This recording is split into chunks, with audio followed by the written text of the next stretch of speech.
Welcome back to another one of my anti-littering episodes in the Stop Littering series. This is part 4 of searching for the 3 dogs. One more road left, guys. Let's go. Looky here.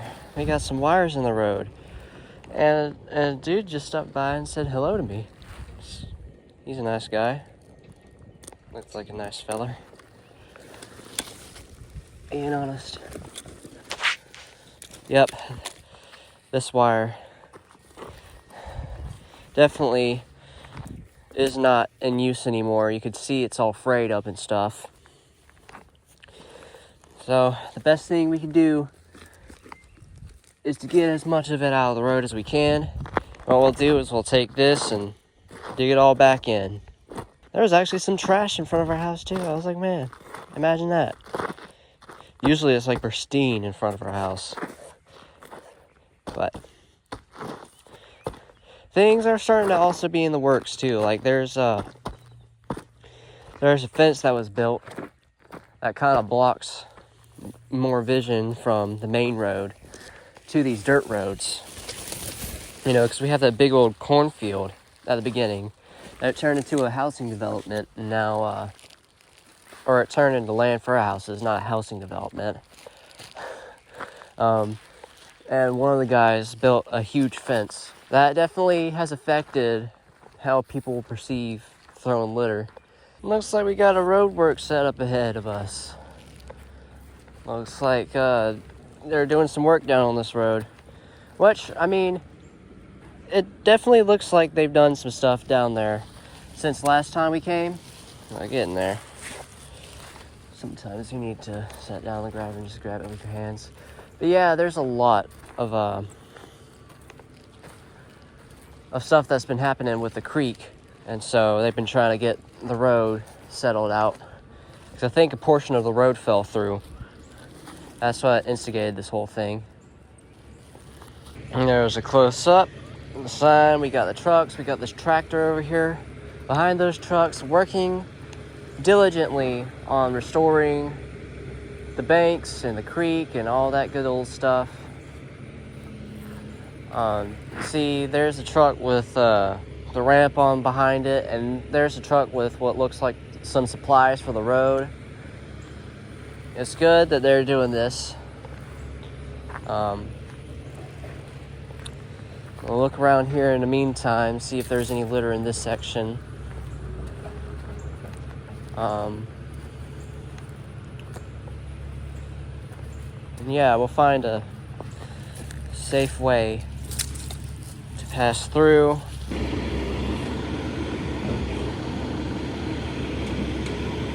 Alright, I managed to safely maneuver around. Still got a little ways to go. Yeah, there's a lot of road work happening in this area, and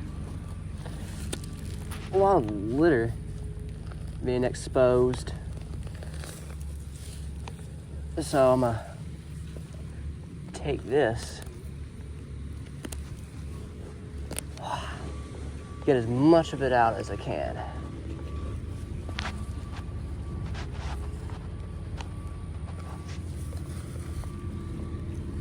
There's one coming with a scraper. I'll go kind of right here.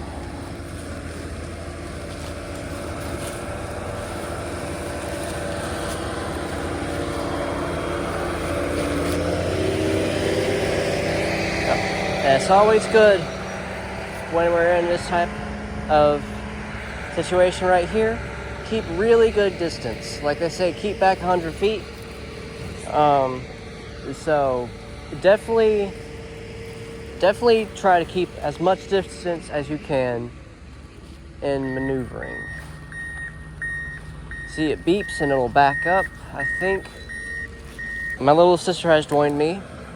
So we're gonna go probably around on the grass once the scraper gets into such positioning.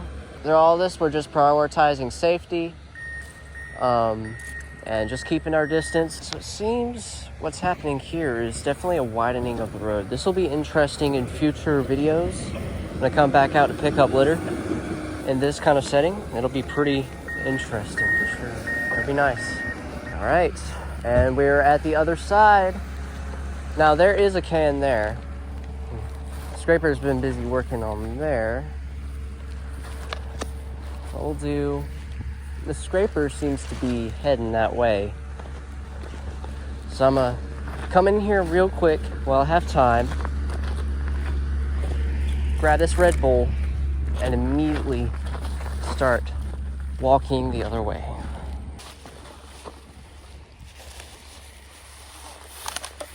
Man, this is so cool. One of my first times picking up litter in a road working zone. All right, we are here. The intersection where we turn onto this road right here. You know, from a couple of videos ago, that this road was also the road where, you know, you would go in a little bit and we would find the bloodhound. Are you ready? Yes. Go down that road? I'm ready, Freddy. All right, make sure, I'm gonna make sure to be kind of on one side and you be on the other.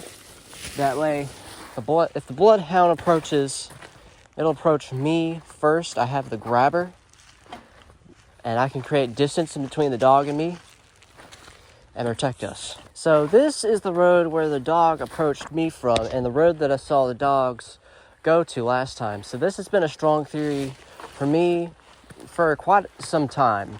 You know, that's actually one of the reasons I came up here in one of my last videos I ever did on the littering in my channel, where I came here and started picking up litter, and you met the bloodhound that I was talking about. And yeah, this place is surprisingly clean. Over at the intersection, it was a little dirtier, but what's this? We got somewhat of a big piece right here.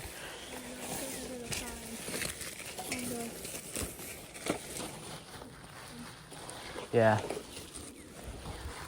definitely. I gotta be careful around here. I know here, last time was Beer Can City. There's been a couple cans on this road, but not too much. Again, littering activity is nowhere near as bad as the other roads here. Someone's throwing Bud Lights. Bud Lights. Come here, Bud Light. Let me get you in here. People keep littering you. And there's what looks like an Essentia alkaline water. Well, I tell you what, it'll be essential if you didn't litter that. Looks like some road work was done here too. Looks like some freshly laid gravel over here. Yeah, there's just not too much trash around here, as I expected. You know, it's I really like how clean this place is. All right. We are coming upon it. Are you ready? So far, we haven't seen any of the 3 dogs yet.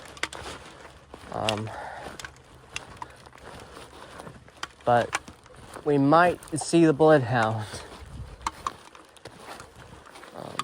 I have Emma behind me and away from the side where the bloodhound will come. So the bloodhounds will mainly focus on me. You know, dogs can see running and end up getting to you and attacking you. So, Especially bloodhound. put it in the bag. There's the bloodhound. All right. Yep. Seems like the bloodhound ain't doing too much. We have to be super careful though, and go with precision.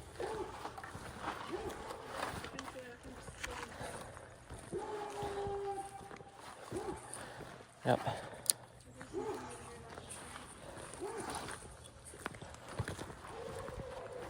All right, and there looks like there's a person out there, so.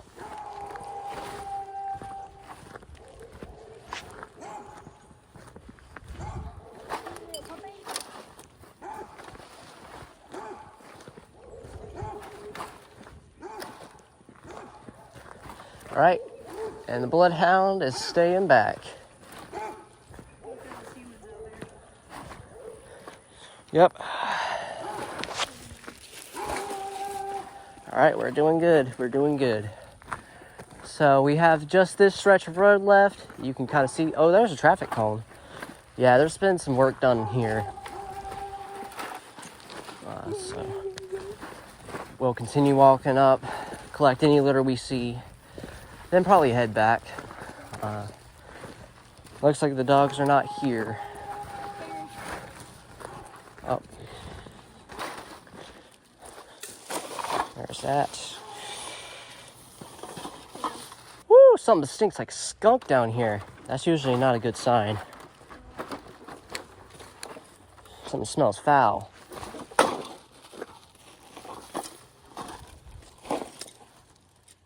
be nice if our bikes were fixed. Phooey! Okay, this is huge.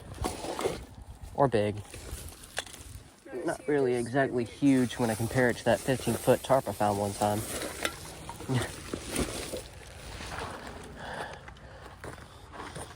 Phooey! Alright. I'm gonna get this. I'm gonna do a little edit that one of the channels I've subscribed to does.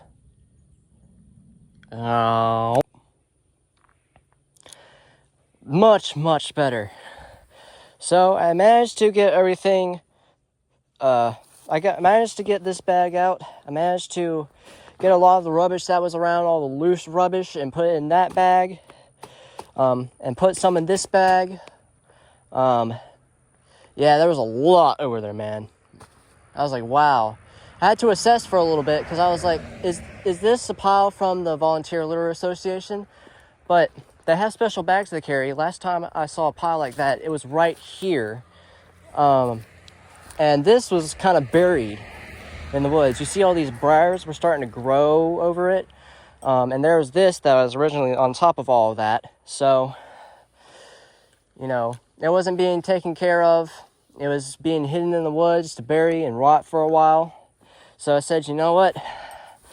Let's get this taken care of. So there we are.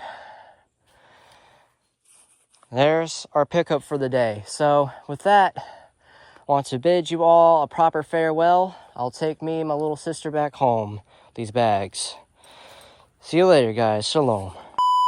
P.S. I decided to stick this third bag that was right here into that because it was busted. So I'll get that. This is probably one of the biggest bags of trash right here that I got. This one. And I stuffed a bag inside that one. But yeah, this one right here. It's super full.